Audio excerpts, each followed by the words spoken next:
இறைவன் கட்டளையிடுகிறான் ஜிப்ரைலுக்கு, இந்த ஊரை அழித்து விடுங்கள். அப்போது ஜிப்ரைல் அங்கே போயிட்டு சொல்கிறார், இறைவா, உன்னை வணங்குகின்ற ஒரு இறைநேசர் அந்த ஊரிலே இருக்கிறார்.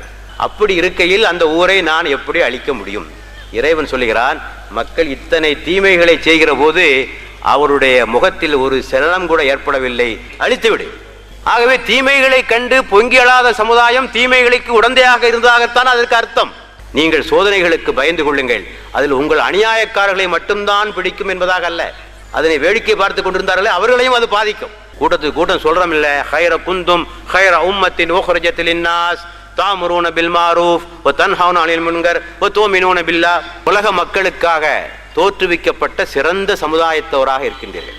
மனிதர்களுக்காக தோற்றுவிக்கப்பட்ட சமுதாயம், முஸ்லிம்களுக்காக மட்டும் தோற்றுவிக்கப்பட்ட சமுதாயம் அல்ல, மனித இனத்திற்காக தோற்றுவிக்கப்பட்ட சமுதாயத்தோர் நீங்கள். முழு மனித இனத்தையும் அழிவிலிருந்து காப்பாற்ற வேண்டிய பொறுப்பு உங்களுக்கு உண்டு.